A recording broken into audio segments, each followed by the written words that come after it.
Hi everyone, we are from Group 23. Today we are going to discuss the topic antimicrobial or antibiotic resistance. Before we start diving into the topic, what is antimicrobials or antibiotic resistance? Let's start by defining the key terms. And this is our lovely group members.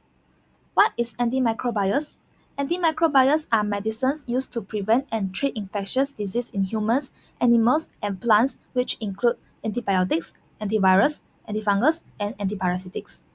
However, antimicrobial resistance, which is AMR, occurs when antimicrobial medications are no longer effective against bacteria, viruses, fungi, and parasites. Drug resistance raises the risk of disease transmissions, serious sickness, disability, and death by making antibiotics and other antimicrobial medications ineffective and making it harder or impossible to treat infections.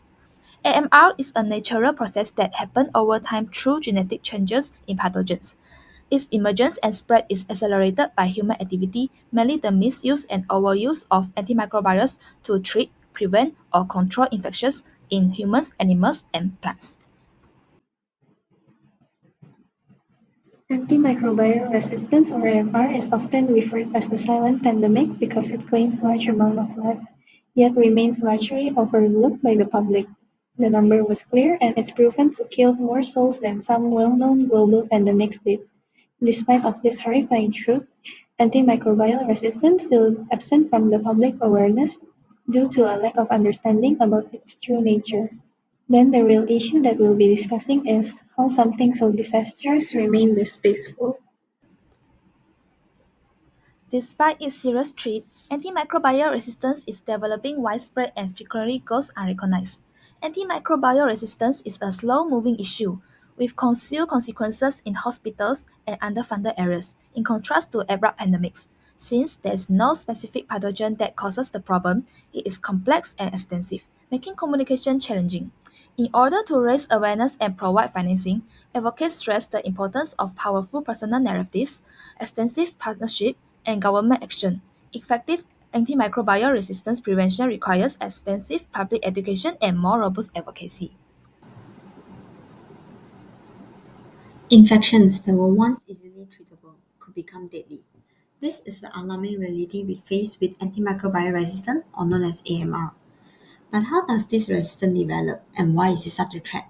Let's dive in to understand the science behind AMR. Firstly, genetic mutations. Genetic mutations are changes or alterations in the DNA sequence of an organism. DNA contains the instructions for building and maintaining cells, and mutation can occur naturally during the cell division process. And there are generally two different types of mutations, which are spontaneous mutations and selective pressure. Spontaneous mutations are random mutations that occur naturally in bacterial DNA during replication, and some of these mutations may affect the target sites of antibiotics or alter the cellular mechanism, making the bacteria resistant to a particular drug. Selective pressure. When bacteria are exposed to antibiotics, those with beneficial mutation will survive while the others will die. And this is called a natural selection, where the antibiotic acts as a selective agent that favors the resistant strains. Besides, another way of how this AMR developed is through the horizontal gene transfer, or known as HET. This is a process in which genetic material is exchanged between different organisms, often of the same or even the different species without reproduction process. HGT allows genes to spread rapidly and plays a major role in the evolution of bacteria. There are generally three key mechanisms of HGT, which are conjugation, transformation, and transduction. Conjugation, a resistant bacteria that transfer the plasmid containing the resistant gene to other bacteria through the direct cell-to-cell contact. Transformation, bacteria picks up the free-floating DNA from their environment, often released from a dead bacteria cells which may contain the resistant genes. And transduction occurs when bacteria phage that can transfer the resistant gene between the bacteria cells during the infection stage. Last but not least, environmental factors. Environmental factors such as the poor sanitation occurs. In areas with inadequate sanitation, resistant bacteria can easily spread through contaminated water and waste, further contributing to the spread of antimicrobial resistance. Besides, global travel and trade. Resistant strains can spread rapidly across regions and countries due to the interconnected natures of global trade, travel, and migration between people. So, what is the factor of antimicrobial or antibiotic resistance? Antibiotic usage is the primary cause of antibiotic resistance. Some bacteria die when antibiotics are used, but resistant bacteria may survive and even multiply. Antibiotic usage increases the prevalence of resistant bacteria. The more we use antibiotics, the more opportunity bacteria have to become resistant to them. This means that antibiotics won't function when we need them in the future. Besides, poor hygiene and poor infection prevention and control will provide resistant bacteria and other germs the opportunity to spread, which will make more people sick and raise the needs of antibiotics. Therefore, hand hygiene is the more important way of preventing the spread of infection, including antibiotic-resistant infections. Next is about the impact. Antimicrobial resistance infections increase the necessity of laboratory tests, isolation requisitions, and outpatient clinic visits. AMR pathogens cause more than 1 million mortalities annually. Due to the limited capacity of infection management, medical treatment like surgeries, organ transplants, chemotherapy, and neonatal care could become exponentially more dangerous. Besides, antimicrobial resistance threatens both human health and food production by enabling resistant viruses to transfer from animals to humans via the food chain, the environment, and direct contact. Overuse of antibiotics in cattle lead to outbreaks, financial losses, and food insecurity by contaminated food and water, producing resistant bacteria, and reducing treatment options. Last but not least, the burden of caring for the patients who are affected by antimicrobial resistance will strain family, communicate, and healthcare systems. The actions load and brain loss will lower national productivity and have extensive socio-economic as well as cultural effects. So, what are the solutions in antimicrobial and antibiotic resistance?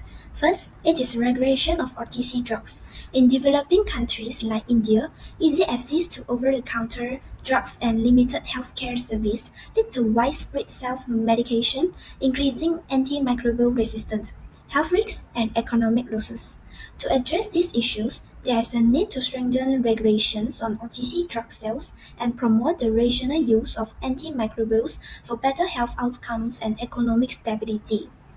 Next, antimicrobial stewardship programs, campaigns, and audits are also important.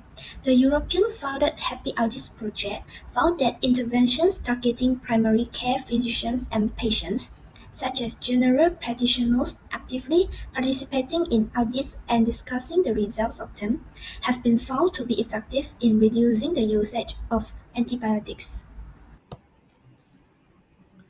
In addition, all prescribers must be given general knowledge about medicine, microbiology, immunology, genetics, and antibiotic characterization in order to reduce drug resistance caused by misuse. Healthcare professionals must have access to sufficient continuing education regarding the rational use of treatments and handling patients' demands for access antibiotics. Furthermore, in order to raise awareness, individuals from every aspect of life need to be educated about the risks of excessive antibiotic use. Otherwise, every attempt to reduce antimicrobial resistance will be unsuccessful. We can also use alternative solutions such as using ancient medicine, which could be involved in addressing this issue. It was observed that the application of natural clay minerals heals wounds successfully, reduces the irritation, and suppresses the hemorrhage. Recently, antimicrobial activities of several ancient clays have been investigated, including broad-spectrum activity in vitro. Therefore, the use of clay minerals could serve as a good complement solution for addressing resistance emergence. In conclusion, the case "Breaking the Silence" highlighted the urgent requirement to combat antimicrobial resistance as a developing global health crisis. Therefore, this situation emphasizes the authority concerned to tackle this problem by effective methods such as increasing public awareness, global collaboration, and so on. Last but not least, to reduce the growing threat of antimicrobial resistance and maintain the effectiveness of antimicrobial treatments for future generations, increased advocacy and practical approaches are essential, especially in low-income countries and vulnerable populations where the situation is the most serious. This is the end for our presentation. Thank you.